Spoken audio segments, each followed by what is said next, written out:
fragile, like it was built to break off the handle. How'd we get to this place? We're leaving everything behind for new and exciting feelings, but I won't leave you. Will everything we know be lost and changed for something new?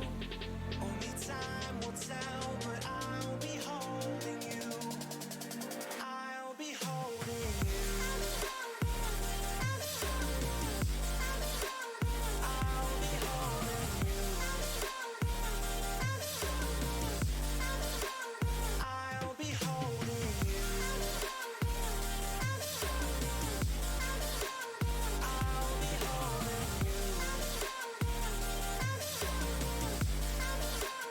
I'll be holding you.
Oh, thanks, Greg. Yeah, I've been sitting here chatting away the whole time with my mic on mute.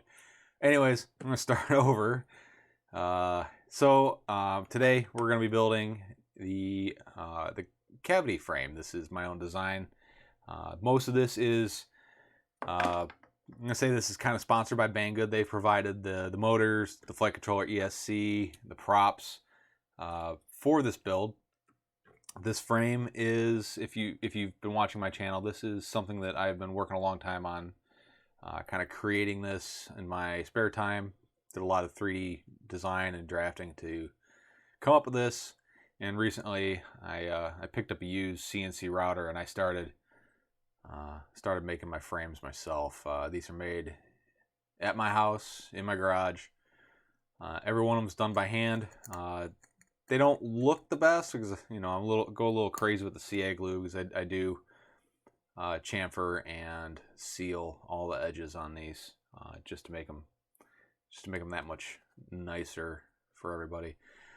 So with this build, what I'm going to do with this is I'm going to build it here on the live stream. I'll answer any questions anybody throws at me to the best of my ability. And probably down the road, actually not probably, but for sure down the road, I'm going to put this up as a normal video and do a giveaway on my channel for my subscribers. So please stay tuned for that. So let's get into this. So the flight controller ESC is the Crazy Bee F4 Pro. This is the FR Sky version. This has the SPI receiver in it. I have heard a lot of people say that these are, the quality's gone down in these. Few I've used, I've had great luck with these, but you know, we'll see how they go. So that's the flight controller. The motors are the Amaxino 1103. These are 5,000 kV. These are rated for 1 to 3S. A little lower kV than the ones I've used before, but we're going to give this a try. King Kong 65mm props, drilled out by hand.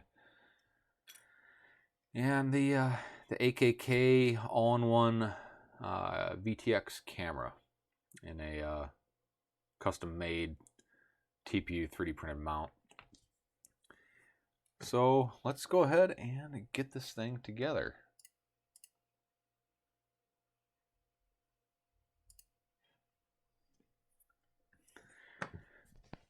So let's start by getting the pigtail on the board.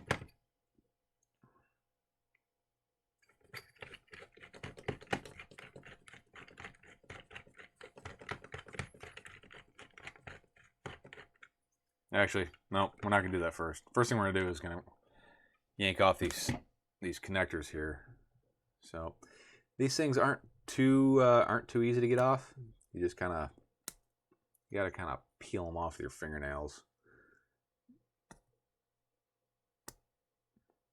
This is what takes the longest out of this entire build, is getting these pin headers off.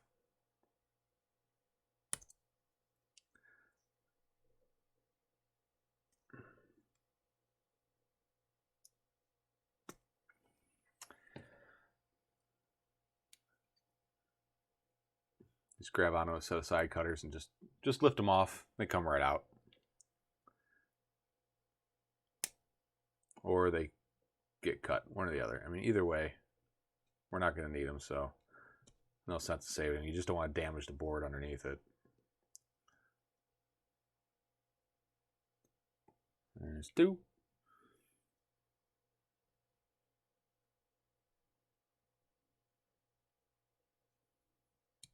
And 3.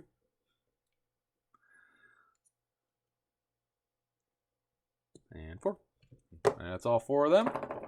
Now we got to get the old pins out. It's just a matter of heating them up and pulling them out.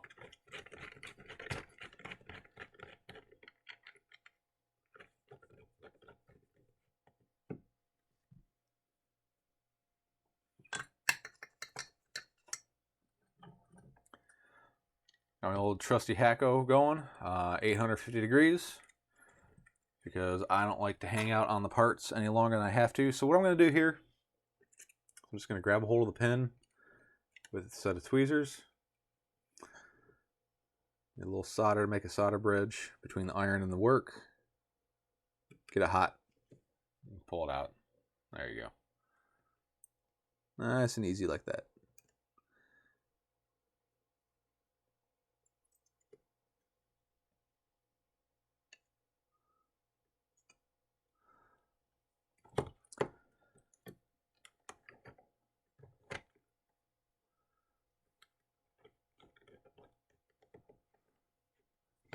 Alright, get this out of here.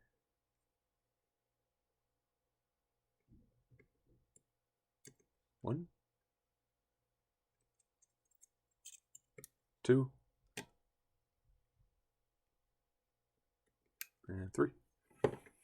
And we'll go back through and clean up the solder afterwards. I'm not too concerned about it right now. Just want to get these pins out.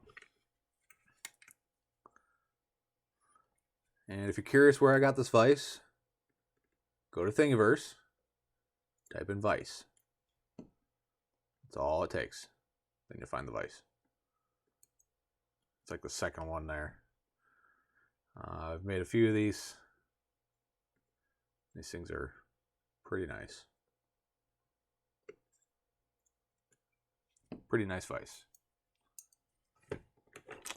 All right, one set left.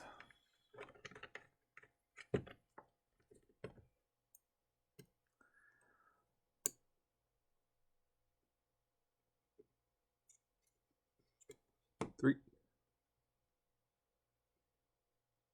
two, and one. That's it.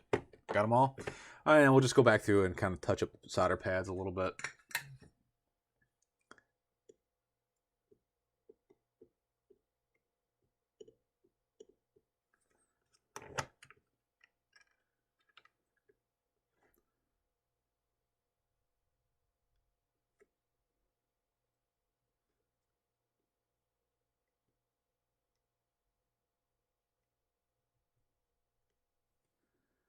There we go. And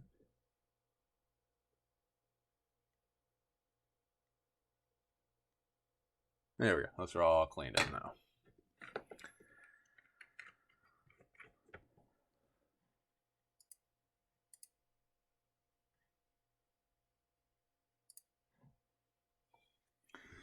All right, next thing is our power and ground. Now these are really tricky on this board. They're really small and they're really close together. A lot of people end up lifting these pads because they are not very easy to do. Just takes some practice and a little bit of luck. Now I'm going to put a little bit of flux on here just to help me out. Oh, my flux is all dried up.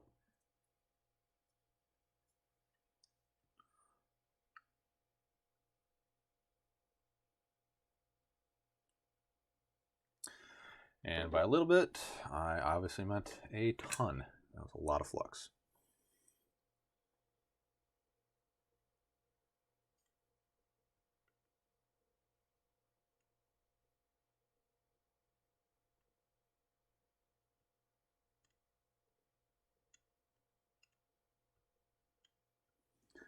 There we go.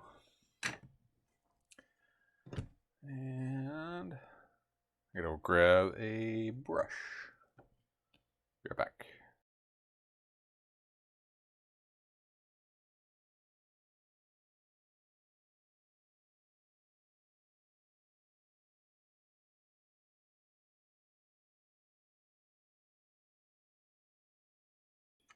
All right, just a little gun brush, nothing special. A little bit of isopropyl alcohol.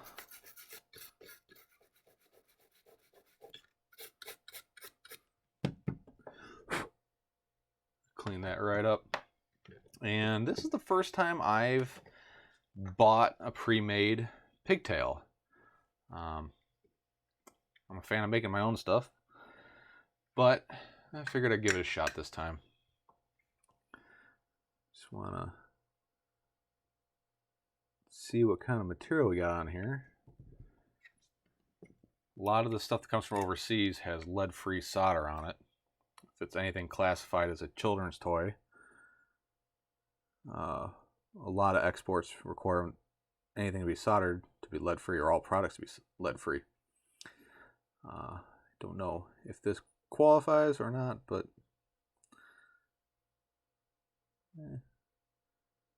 never hurts to add more solder to it. Okay. So, by the way, the wire gauge on this, I believe, was 18 gauge wire. I think these were stock for. I think I got them from Beta FPV for one of their models or something like that. So let's go ahead and get this done. I'm gonna use some tweezers.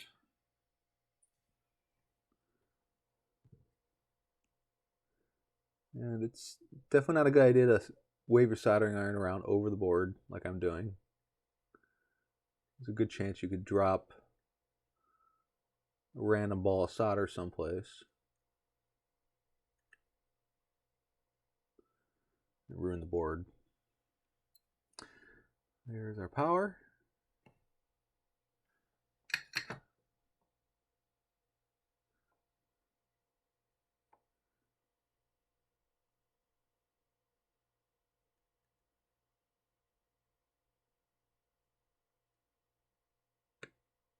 And here's my ground.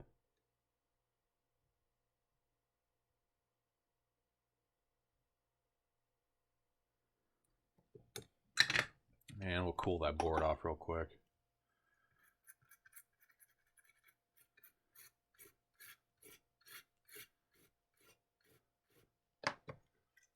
There we go.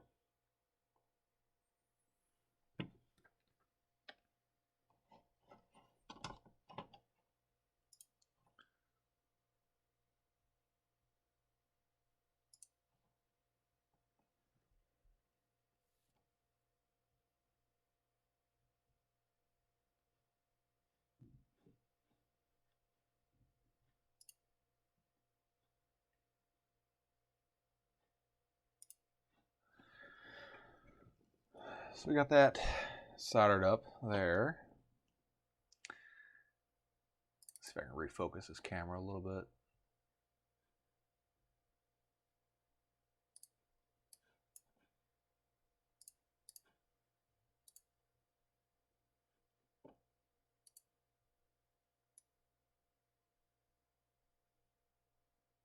That's a little better. All right. So we got that all done there. I think what I'll do now is well,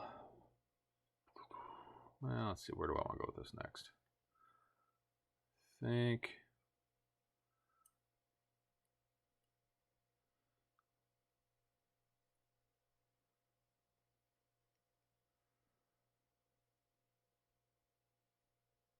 yeah.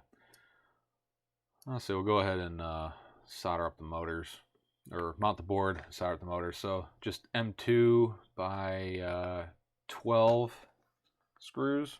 I need a little rubber standoffs.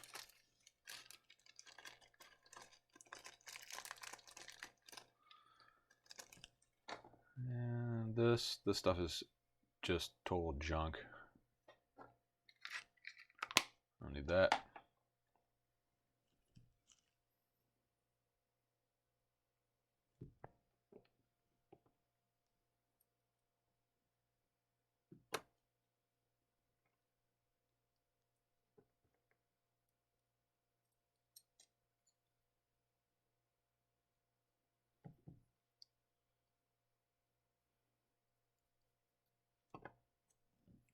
And we'll just put these on nice and loose for now.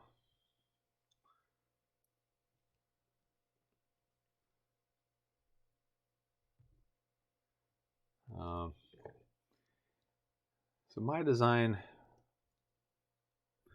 makes you have to run the board upside down, which does kind of makes it a little more difficult as far as setting it up goes. You do have to deal with sensor alignment and then motor resource remapping, but fortunately for this board, I have a quick CLI dump for Betaflight 4.0. I think 1, or maybe it's just 4.00. But yeah, you just dump that in there. It'll get your board straightened out and it'll get your motors assigned right, and then you can tweak it for yourself after that. So, all right, we got the board on there, and let's go ahead and get these motors installed. Try to find a screwdriver. There we go.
This 3-hole mounting pattern is kind of a pain in the butt to work with.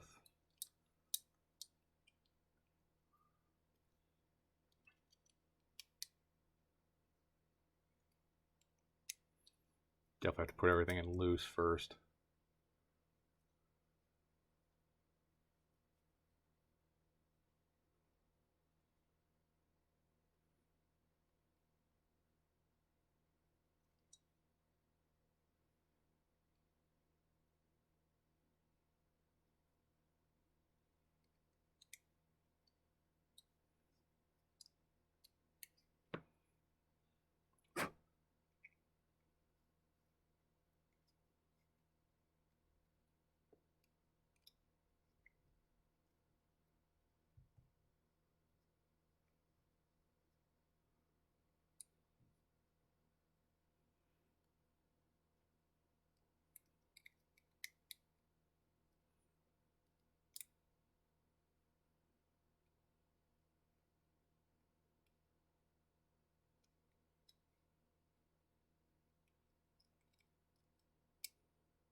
All right, I'll be right back.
Cracky.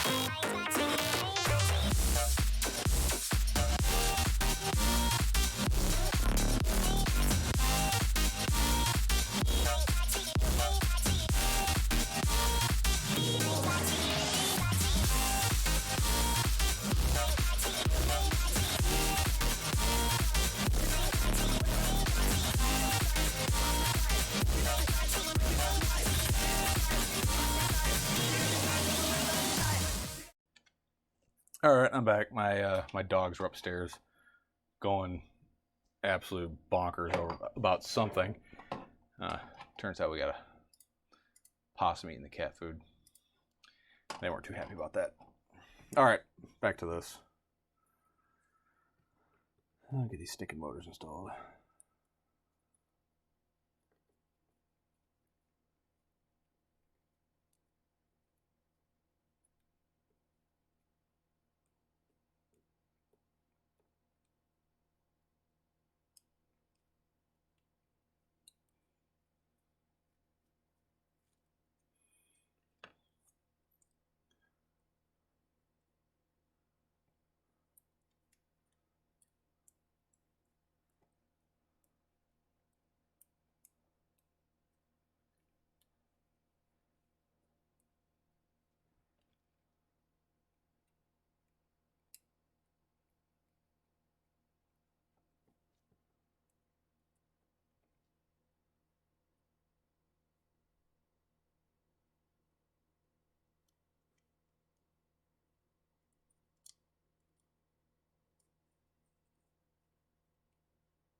Now I usually install 2 screws. These motors are so stinking small that two is plenty. And we're all about trying to save some weight on this.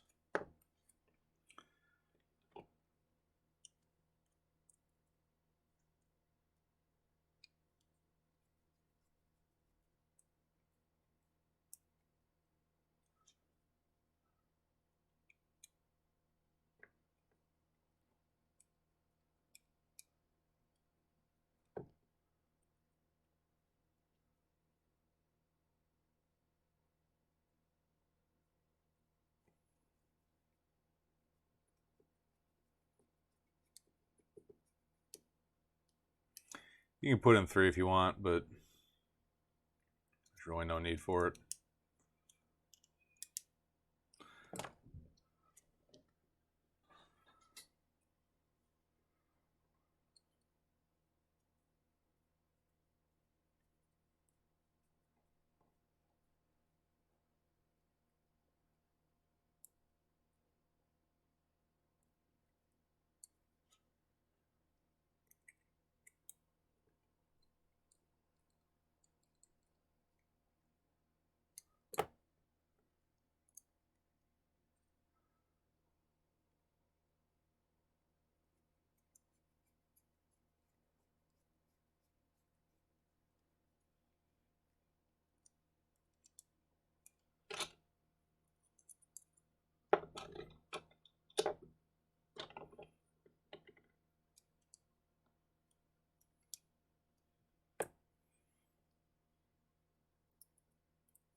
There we go.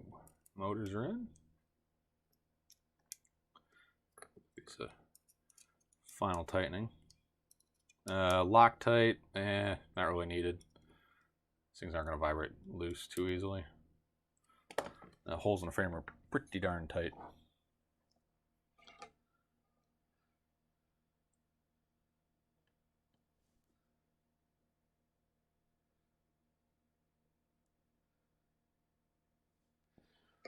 All right, now I'll just get these motor wires out of the way. Fire my soldering iron again. Yeah, let's go ahead and get some solder on the top of these pads.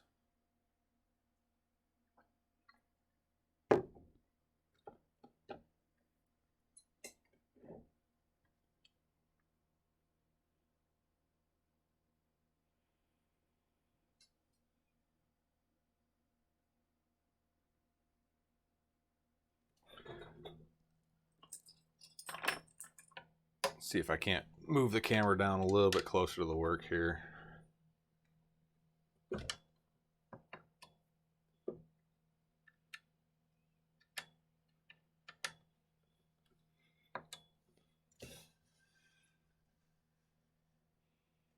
Get a better idea what I'm doing.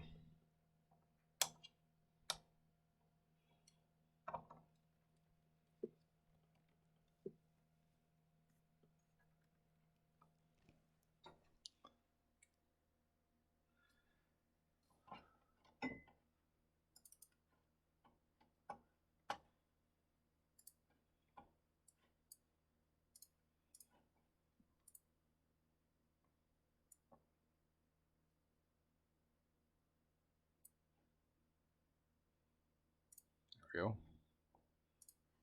Should be a little better. All right. So we're just going to touch these pads with just a little bit of solder.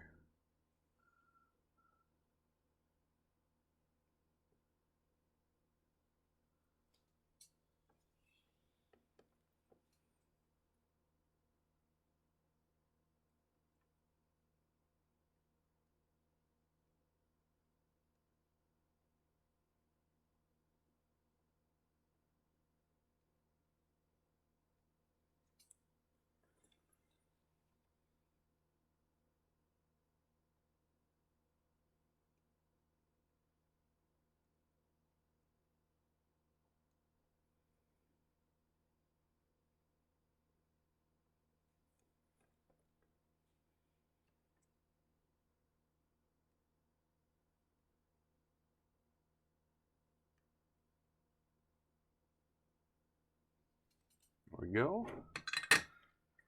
Take a quick look at that. Do a little more on this one.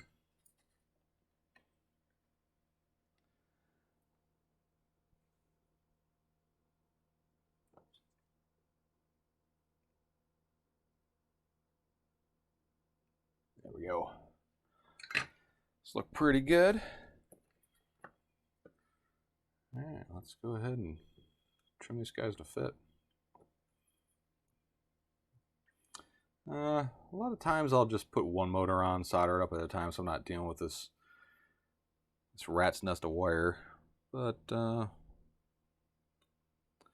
do it this time. But what I will do is I'll use some of this. This is Tessa. It's a cloth electrical tape. If you ever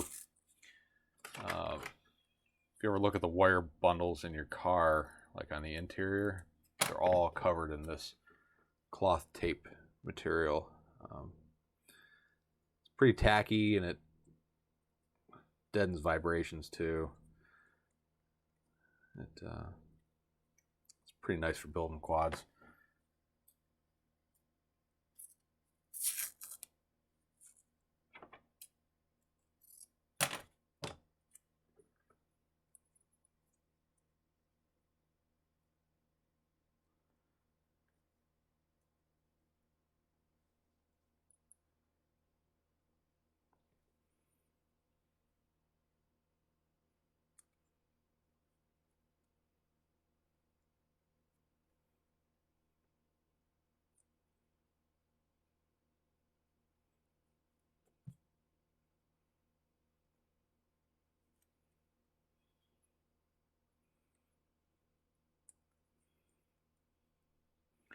Offer a little protection to the wires too if they get struck by a prop. But these props are so soft that, and they just can't hurt anything.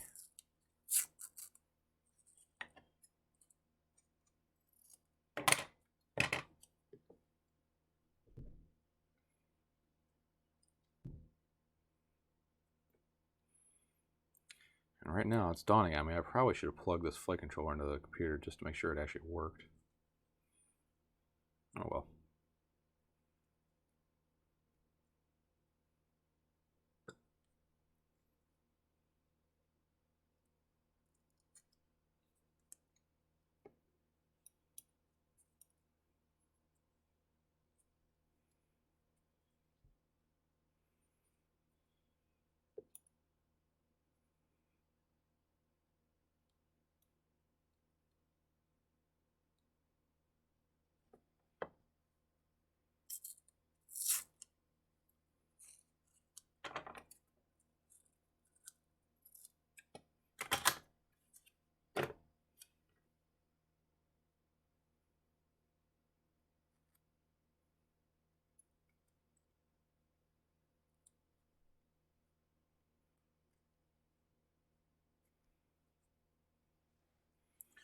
There we go. And start trimming these wires to length.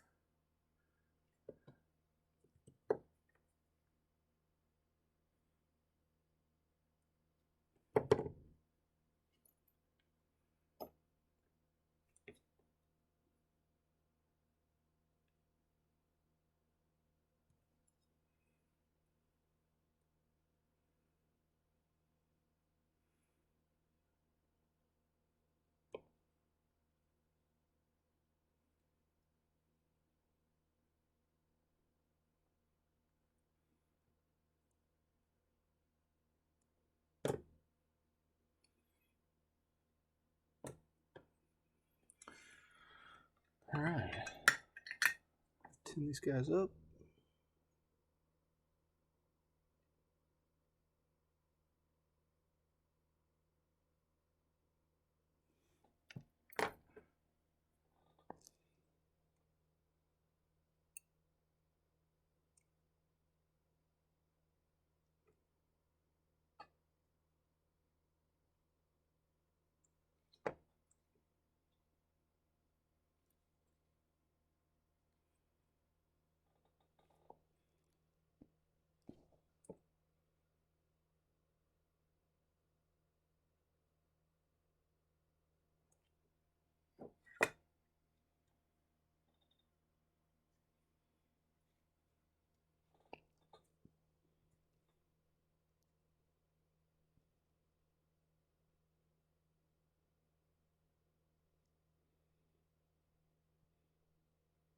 It's not the easiest things to solder. Everything's just so close together and small.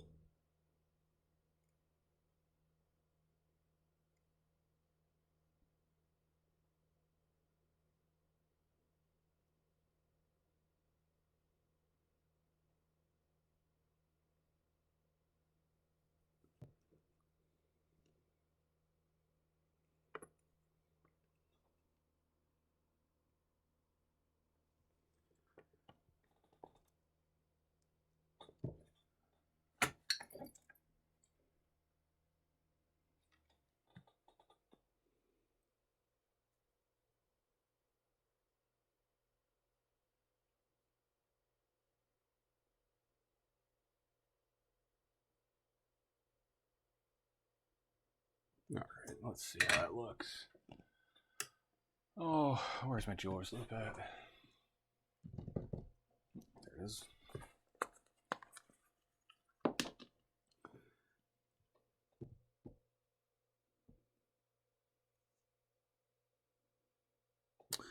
Not too shabby. All right. 1 down, 3 to go.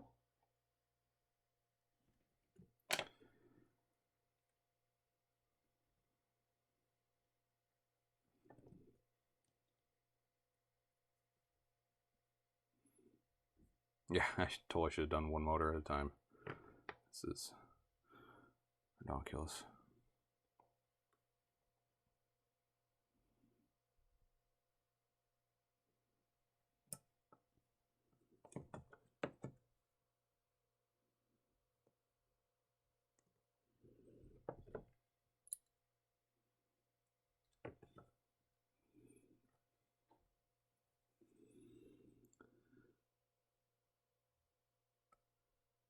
If there's anybody there watching the live stream, how's everybody doing tonight?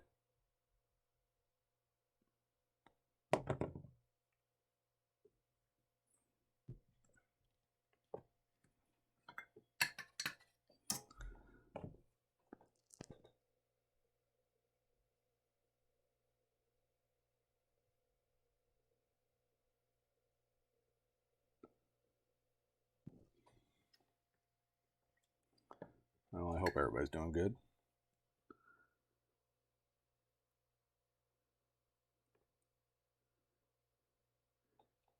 Hope everybody got a chance to go out and fly today.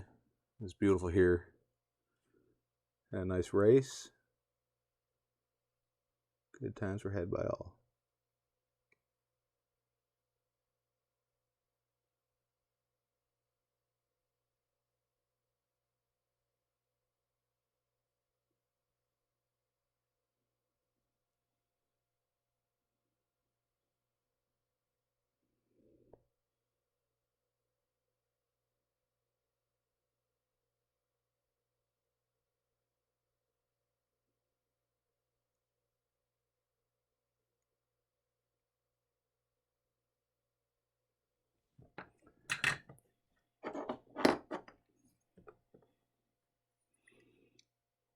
Let's see if you guys can see this.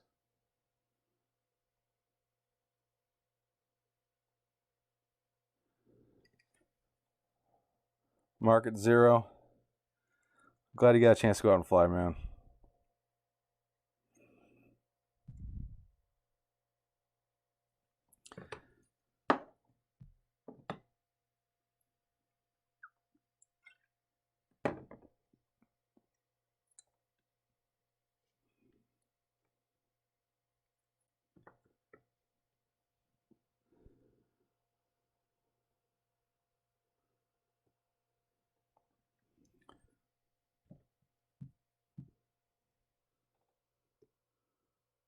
Mark at 0. Is that a Big Lebowski quote there?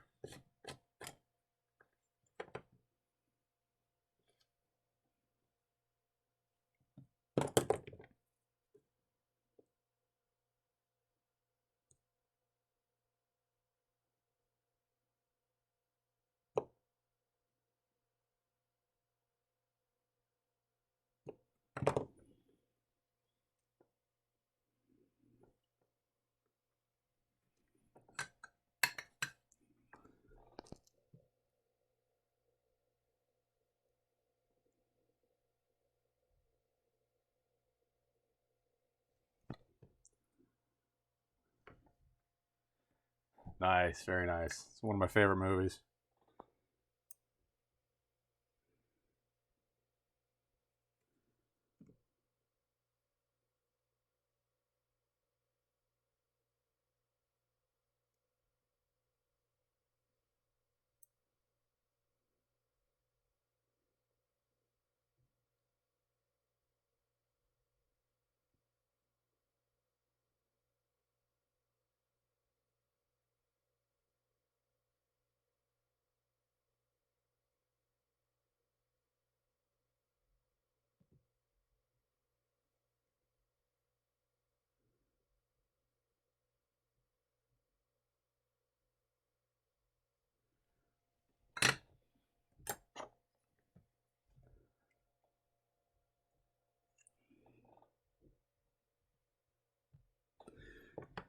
For any at home, or people will watch this later, if you're doing any of this stuff, a jeweler's loop is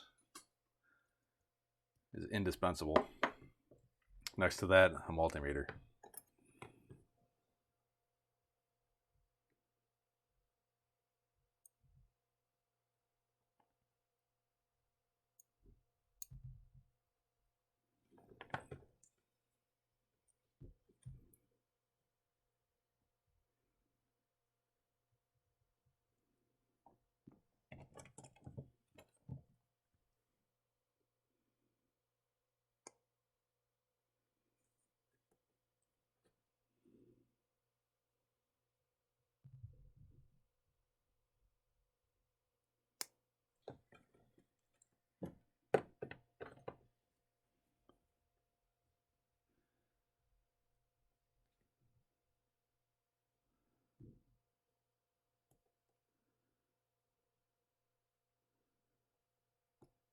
Junk.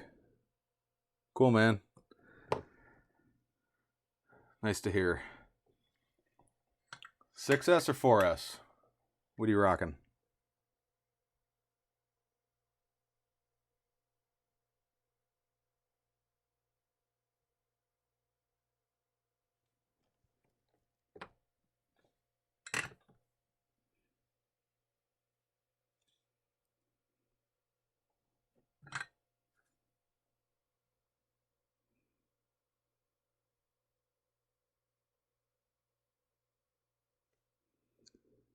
I know I probably should be using a smaller soldering iron tip, but, you know, you gotta use what you got. I mean, I have a smaller tip, I just don't feel like putting it on. It's one thing about this Heiko that's kind of subpar is a pain to change. 4, 5, and 6. Wow, man.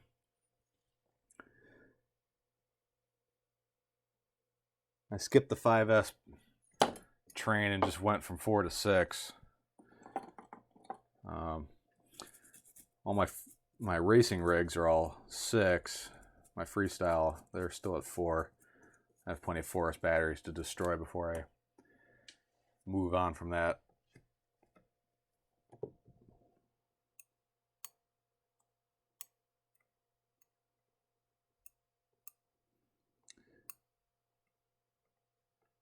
You race or freestyle?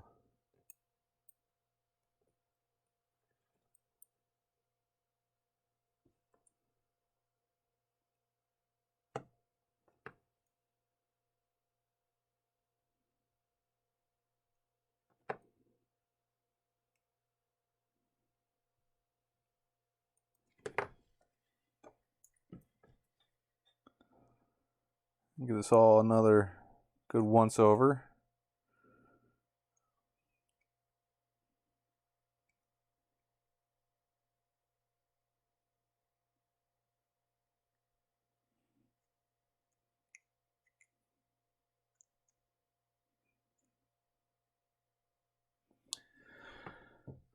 And at this point, I can power it up. No sense of going any farther if it's going to light on fire now. All right. Oh, you know, I got a smoke stopper. I should probably use it. It's never stopped anything.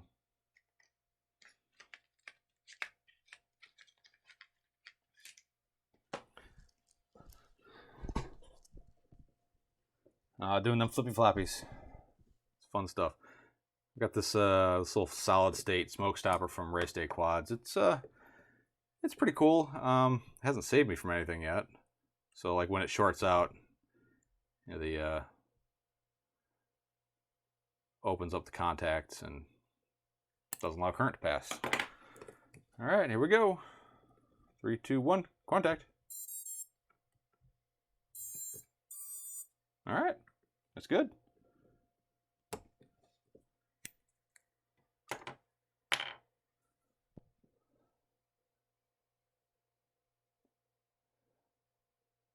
See, Mark, I suck at soldering and ripped out my cables to the RxSR from the quad. I'm thinking I should solder the wires together. Any advice? You pulled the wires out from the RxSR to the flight controller or from the receiver? And does your RxSR have a connector on it, or were they direct soldered?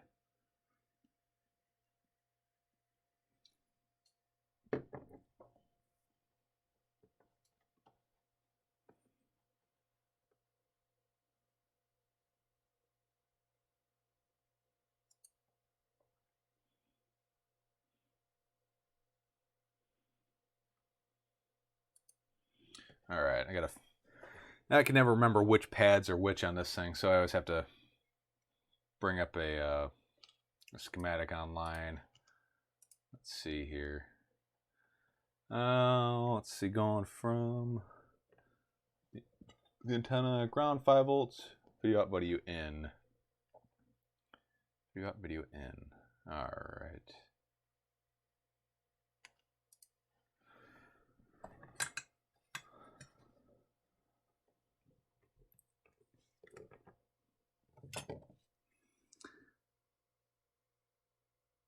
So something, that ground, 5 volts, video out, video in.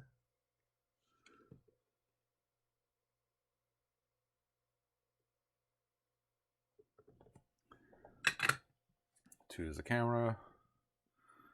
Camera's gonna go like so. Power wires. Yeah. I'll give them all the snippy snip right about there.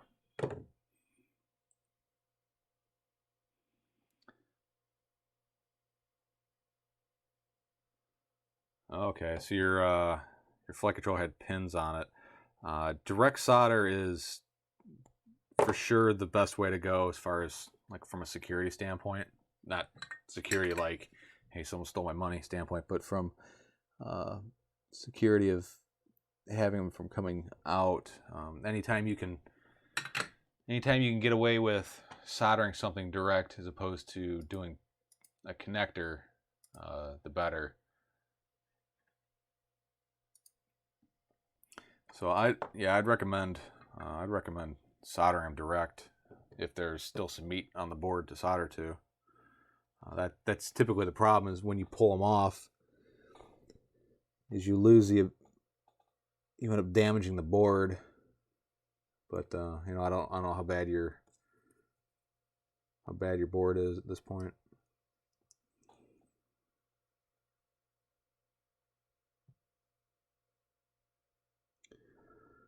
When I look for components, I try to find stuff that has the least amount of connectors on it. I'm okay with the big connector packs for like flight controller to ESC connections. I'm okay with those. But if they do that and they don't give you a breakout for them where you can get away without the connector, then I tend to steer away from boards like that. But then again, if the price is right, I'll run just about anything.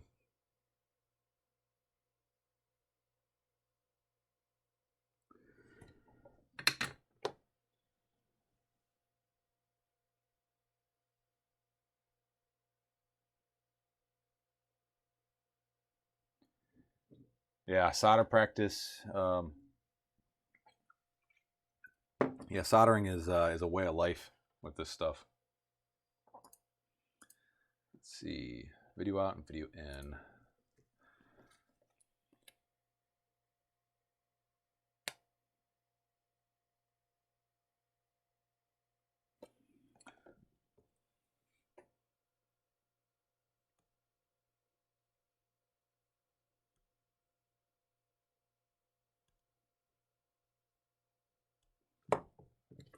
I'm just going to go ahead and tin all these up now.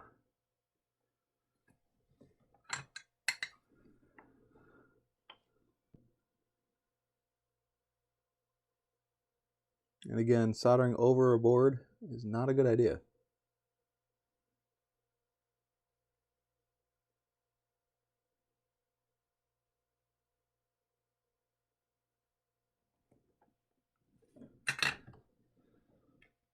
All right, let's see. So the next pad is video out. That's video out from the flight controller.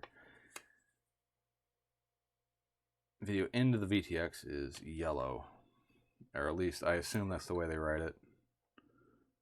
You never know. This could very well be backwards, which is okay. I just won't get a picture. It's pretty easy to fix.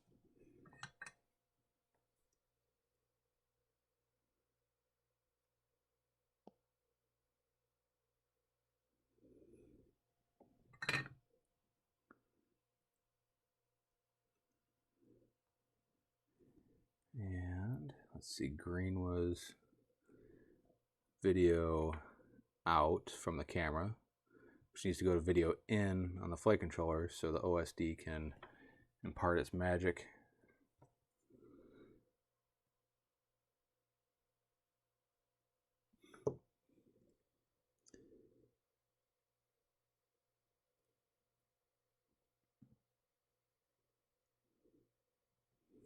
Yeah, if you need to build your skills with soldering, best thing you can do is just find an old broken piece of gear and go to town on it. If you go at it with the intentions of getting better instead of just destroying things, you'll learn something. It's also, I know people say, oh, you can solder with just about anything, but a good temperature controlled solder iron is worth its weight in gold. Hey Brent, man, you missed a good race today. I wish you were there.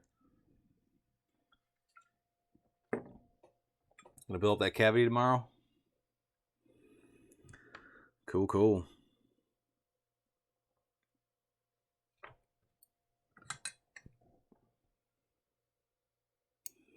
I think I may have redeemed myself from my my last race course design where we flew. It was a micro race. We flew at my place at night, and most of it was outside. And I decided to put a lit gate on top of my garage. I don't think I've ever climbed a ladder so many times in such a short amount of time. It was, you would think, okay, yeah, there's no light. You just fly towards the light. Yeah, not as easy. $6 Harbor Freight iron, or wait till I get a temp control one. Well, you know, I mean, you can do a lot with a cheapo soldering iron. I'm not saying it's impossible, but you know, those cheap non controlled soldering irons, the way they work is when they get hot, they decrease in resistance, or increase, one or the other, but that's what slows the temperature. So those things take almost a half an hour to warm up to full operating temperature. And then every time you stab your work with it, you pull the heat out of the tip, and it's got to recover. They have a very, very long recovery time. So like how I can go like boom, boom, boom, boom from pad to pad, you just can't do that with those. And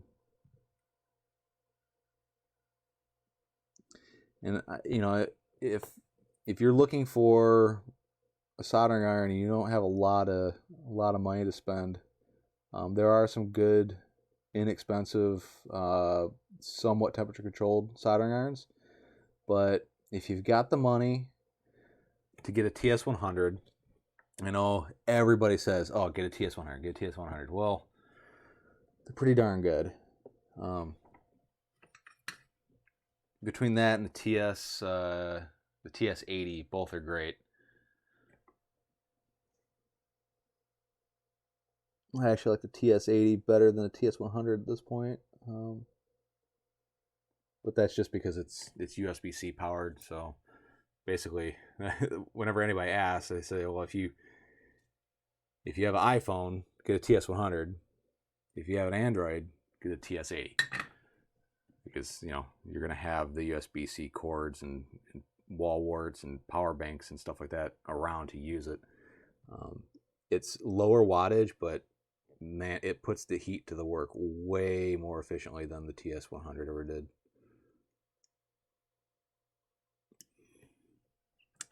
Even the cheap solder rework stations that come with the old Blowimatron, the hot air gun with the soldering iron attached to it, those things work really well.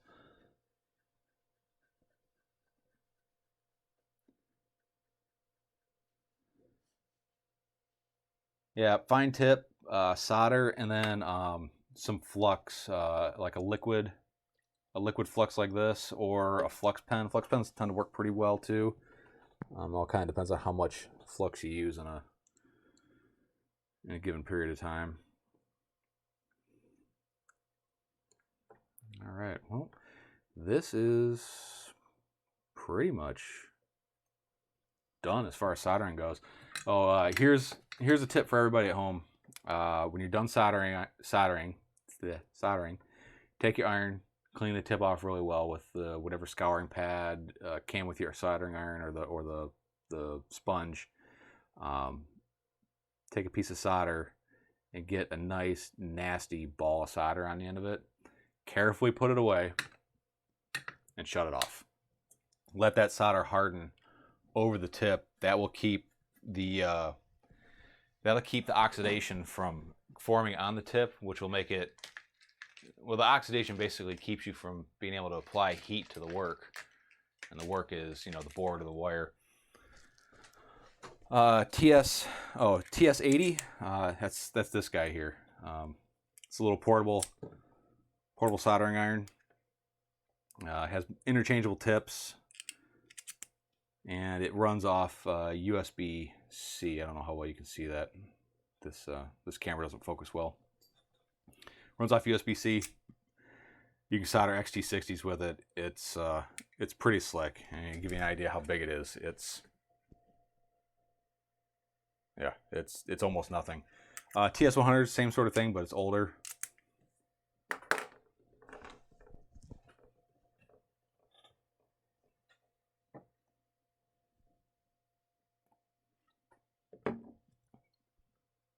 But if somebody told me you can only have one soldering iron, you want your Heiko, or your TS80.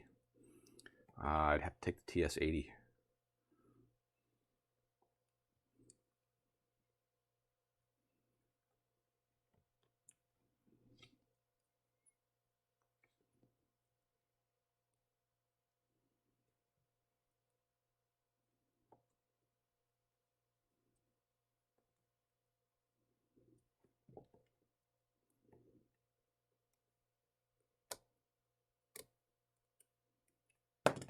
Helps grab the right screwdriver.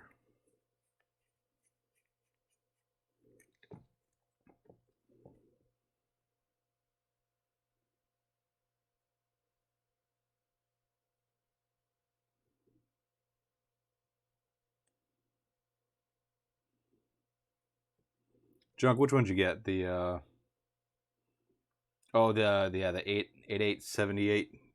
I've seen those. There, I think that's a pretty generic soldering iron kit. There's a lot of manufacturers that make them, and they're pretty prevalent. They're very affordable, and they're great. They're more than enough. The only issue I ever see people run into with those is trying to get replacement heating elements or tips, but the whole replacement iron itself, it's almost not worth replacing the tips. Just get a whole new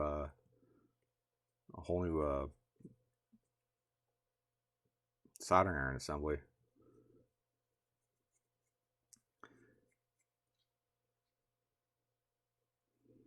And then having the hot air rework stations usually, that's always a bonus. Most people don't use them for rework; they just use them for heating up shrink tube, which that works. That's good enough.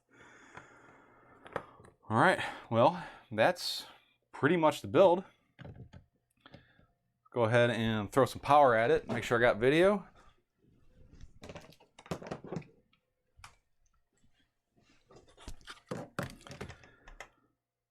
Where'd my battery go? Here it is. Power up.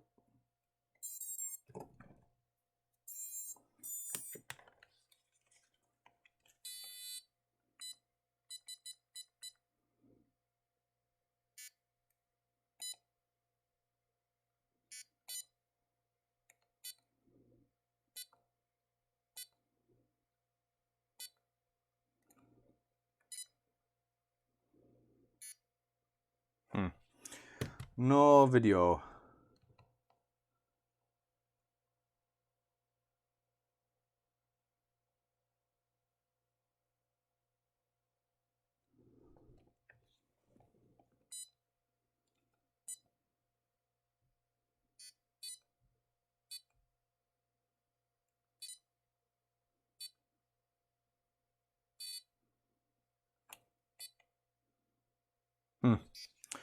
All right, we'll have to figure that one out.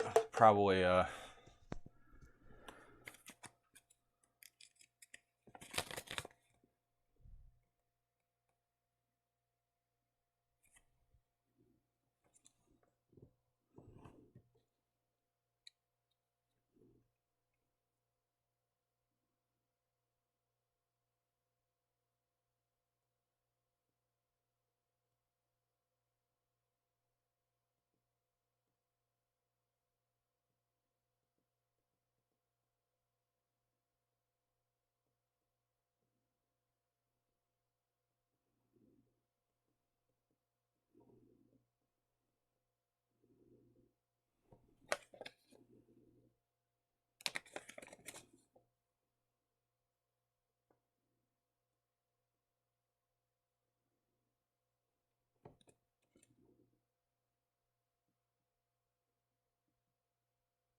well, let's see.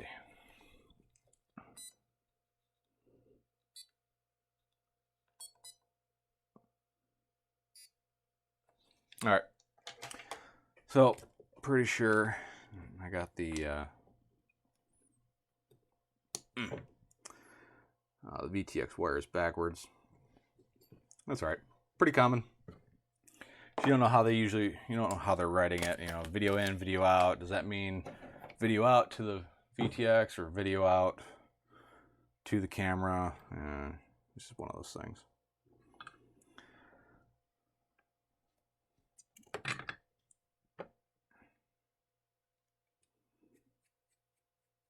It's like RX to TX, TX to RX, and then every once in a while a manufacturer decides, hey, I'm going to make this easy for somebody, and they do it all backwards. Yeah, one of those things.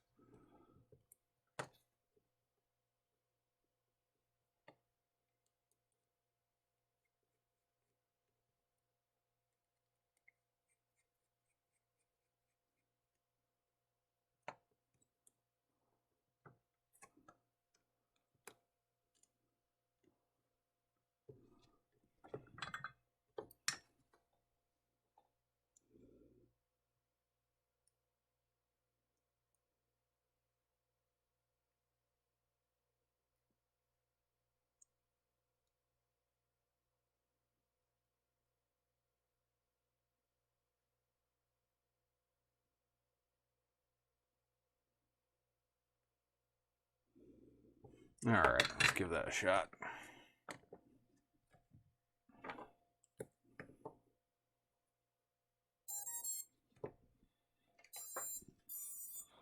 There we go, I got video.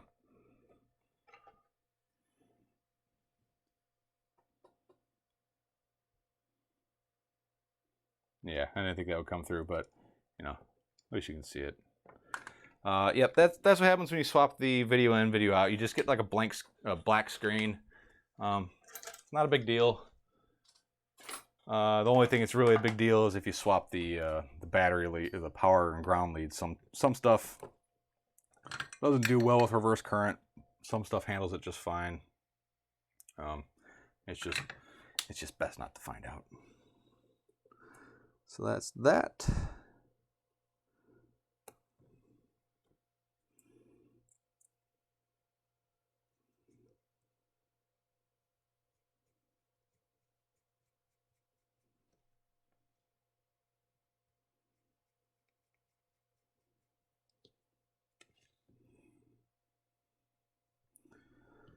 Let me get this canopy put back on here.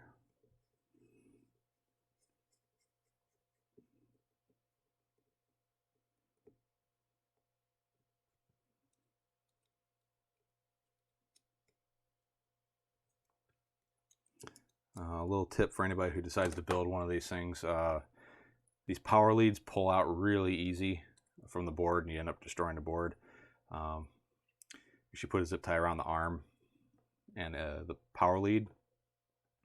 And then if you can get in here and loosen up the XT60 so it comes undone. A lot of people, when they disconnect things, they do one of these. And these XT30s are ultra tight for some reason. I have no idea why. Okay, so that's flashed to there. Get a radio. Bind this guy up.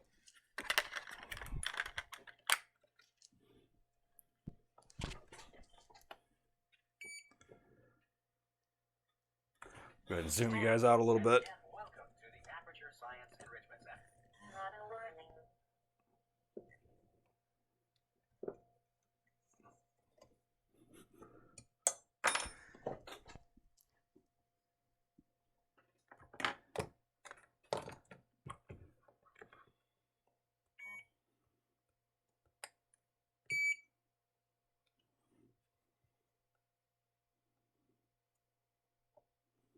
All right, so that's turned on.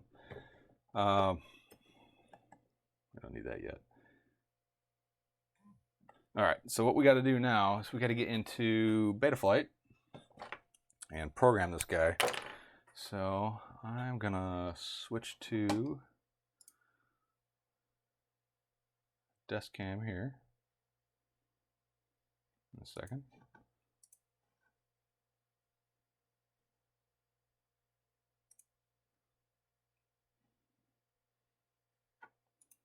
Come on.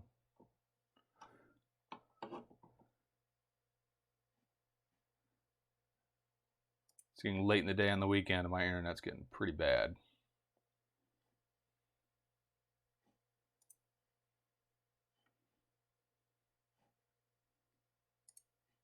All right, switch to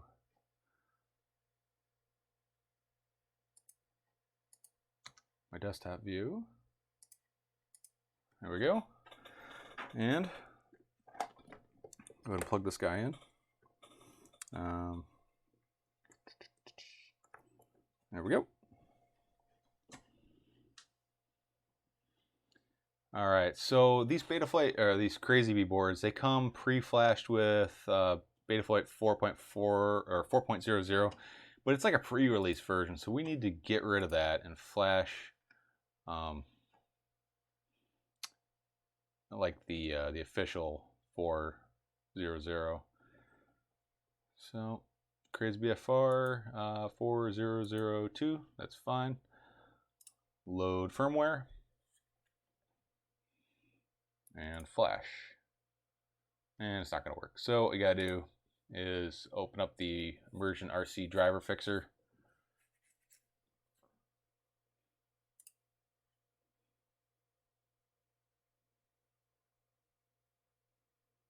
We'll let that do its thing.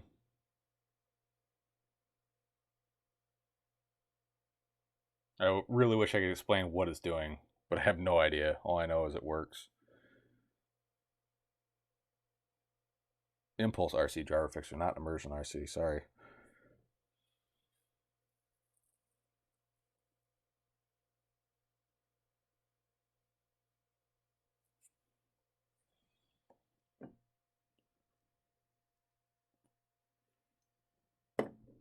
Driver's fixed. Yay. Okay. Flash firmware. There we go.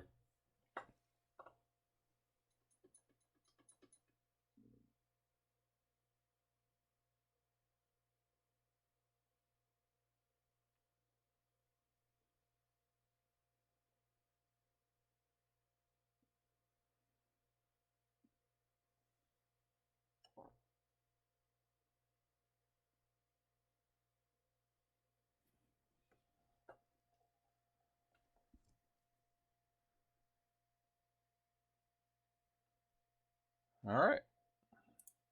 Reconnect. And what you notice is the board just does not react. So I'm tipping it over on its nose, and it's just, it just doesn't know what's going on. So what I do is I go to I have an older video for the cavity that I have a CLI dump.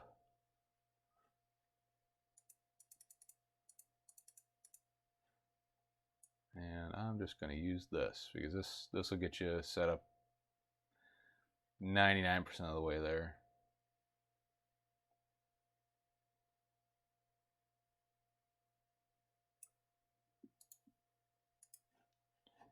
Copy and paste.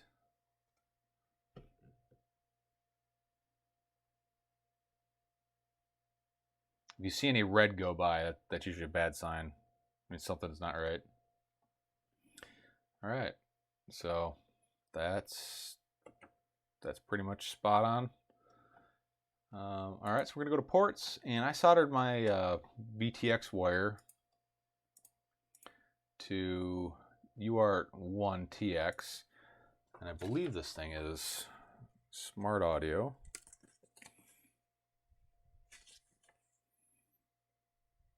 Let's see. Yeah, it doesn't say, so we're just gonna we'll roll with it and see what happens. So we'll save.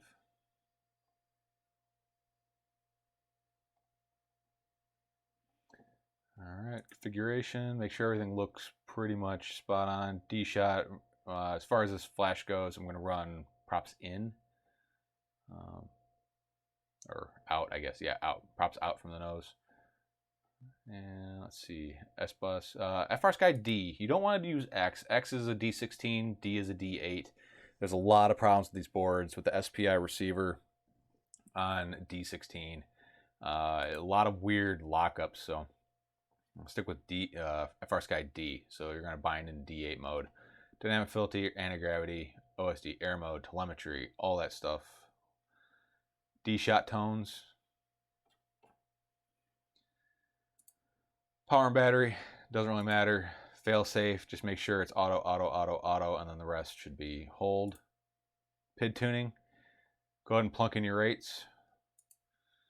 Receiver, obviously nothing because we haven't bound anything to it.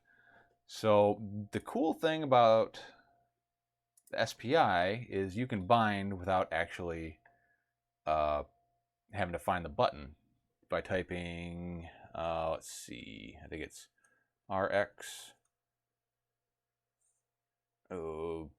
bind SPI RX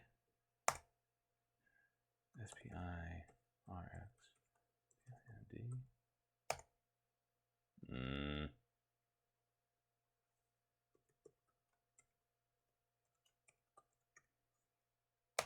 There we go.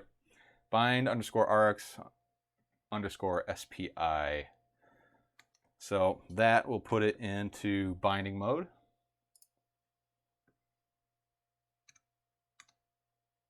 Oh, that's right. I disconnected that. There we go. So that put it in binding mode. Yeah, let's see if we can. Hello, and again, welcome to the Aperture Science Enrichment Center. Not a warning.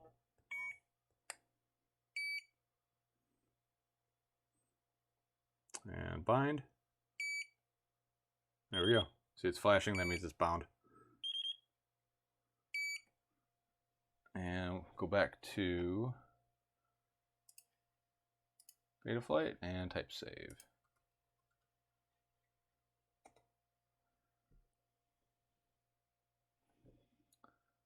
So we should have our stick inputs. There we go. Throttle, roll, pitch, yaw. There we go. So that's that.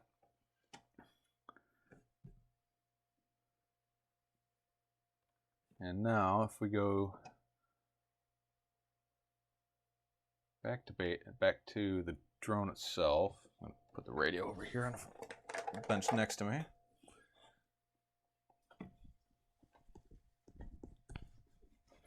Lots of moving pieces, guys. All right, so the next thing to do is to power this guy up and make sure our motor is spinning in the right direction.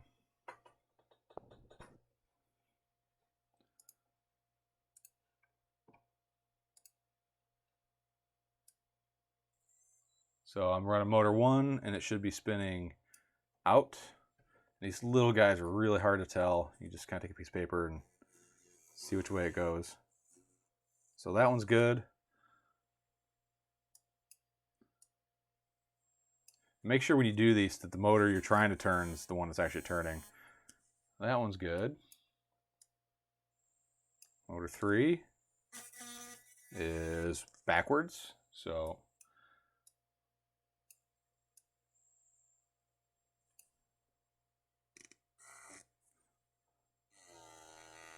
just motor 3. Pretty easy. All right, so we can close Betaflight. So hit disconnect, and we'll just minimize that.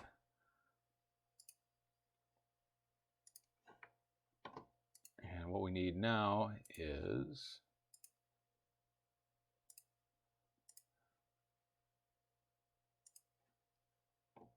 BL Heli configurator. Hit connect. Yep, no props are on. Read setup. And we're going to go to ESC3 and we're going to reverse it and the right the setup. Okay, and now's a good time to see if there's a new version. So we have 16.7 flash these ESCs.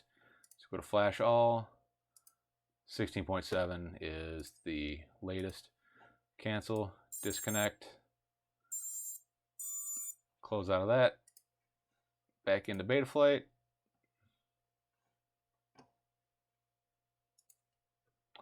I'll probably have to cycle the USB.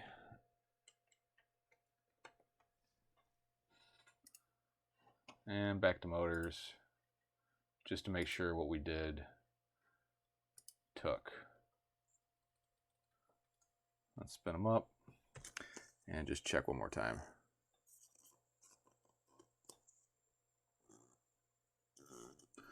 And that's it.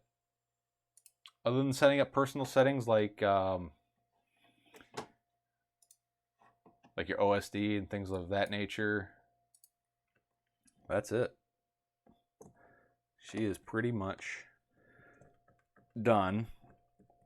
Oh, you see how tough these XT30s are. Man, they are way too tight. Pretty easy to rip the leads out just trying to get the battery disconnected. Yeah, that's pretty much it. What I'll do after this is I'll break this back down and I'll conformally coat everything with this MG Chemicals silicone modified conformal coating. This stuff is really good, and if you're going to use that, you really need to use it with a UV light, because this stuff will glow. Let's see if you can see it. It'll glow when it gets hit by a UV light, and you can easily tell where you missed, because if you think you put it on and caught everything, you're wrong. It's amazing how you'd be surprised how many spaces, how much stuff you miss without hitting it with the UV light. And then the last thing is battery strap. This is just a broccoli band. Broccoli band is the rubber band that comes around a head of broccoli. Just kind of cut lengthwise down the center. Yeah, I know you're gonna have to eat a head of broccoli to do this, but that's it. If it's been one of the better battery mounting solutions I've ever seen. Yeah, this broccoli band's a little on the loose side. I'll probably try to find something a little tighter, or you can double it up or use a different type of rubber band, but that works really good. I really don't care about running a silicone pad over the screw heads, because this stuff's so light. It's hard to damage it. But with that said, I did cave in one of these batteries today by hitting a gate. Yeah, let the smoke out of that one. But yeah, that's it. So a few little finishing touches, like securing the main discharge lead and whatnot. But that's it. Oh, and putting the props on. These are the King Kong 65mm props. These ones do need to get drilled out. I know Pyro has some props that are they have a 1.5mm shaft hole diameter dealie on them that fit on these really well. I'm still on my original set of King Kong props. Like, I have beat the living dog snot out of these things. They bend, you bend them back. They bend, you bend them back. I've yet to break one. I have a feeling if I break one, there won't be much of a quad left when I do break them. They are just so indestructible. I mean, they're super soft, but they're pretty indestructible. So, that said, I'm gonna get the props on there. Oh, I'm a noob. What did I do with BL Heli? So, your motors are 3-phase. So they spin a certain direction based on how they're connected to the ESC. And you have one of two ways to fix the direction of your motors. One is through hardware, which is literally you just take any two wires off and you swap them, and it'll spin the opposite direction. Or you can do it through software. So if you have a BL Heli S ESCs, not BL Heli 32, there's a Chrome extension that you look up and install, and you can reprogram your ESCs to spin a different direction. That way you don't have to move wires around on your ESCs. If you have BL Heli 32, you have to download the BL Heli 32 suite. It's a little less user friendly, but there's a ton of options in it. It's very overwhelming, but that's how you reverse them through software. With BL Heli 32 ESCs. And if you're on KISS, yeah, I have no idea. I've never used KISS. I would like to one day, if anybody wants to send me some KISS stuff. But did you have a specific question about about BL Heli? I can easily run you through it. The Chrome extension is by far the easiest way to configure your ESCs. But Yeah, so in Betaflight, when you click reverse props, it won't actually spin the motors the other direction. It just expects the motors to, instead of spinning this way, where the props would spin into the nose, when you hit reverse, it's expecting the props to spin this way, so it will react accordingly. Now, if your motors don't spin that direction, your quad's going to flip out when you go to arm it, and you're gonna hurt yourself. So BL heli is how you change the direction of the motors, the normal direction. I hope that makes sense. If it doesn't, hit me up. I can definitely go into a little more detail on it. Anyways, getting close to wrapping this up. If anybody's interested in my frame, I have a link to the Etsy shop in the description, or any of these parts. Yeah, they're affiliate links. They're through Banggood. I know a lot of people don't like Banggood. Banggood really helped me out with this. They're the ones that sent me most of the parts to make this. I'm going to do a separate video on it, and I'll give this away. Give this away to one of my subscribers. Market Zero says, no, I was just wondering what it does that Betaflight config didn't. Yep, all it does is, that's how you flash firmware to your ESCs when they change, and it's also how you know, there's a lot of other things, like you can change your idle, not your idle percentage, but yeah, there's a lot you can do in there. And if you get the BL Heli, suite, it's a standalone program. There's a ton you can do in there. Anyways, so stick around. Subscribe to my channel. Hit that bell icon to be notified of when I release new videos. I will have one out for this soon, where I will put it up to be given away. I'll cover shipping as long as you're in the U.S. If you're outside of the country, shipping's on you. International shipping rates are ridiculous. I will not send it with a LiPo, because I'll be sending it through the United States Postal Service, and they have some restrictions on shipping things with lithium polymer batteries. Again, big shout out to Banggood, my contact there. She's been super awesome, sending me whatever products that I want. That's why I really don't review any bad products, because I get to pick what I want. It's a pretty good system. They make this possible, for sure. All right, guys, I'm rambling, and it's getting late. All right, guys, thanks for stopping by, and I'll catch you next time. Bye.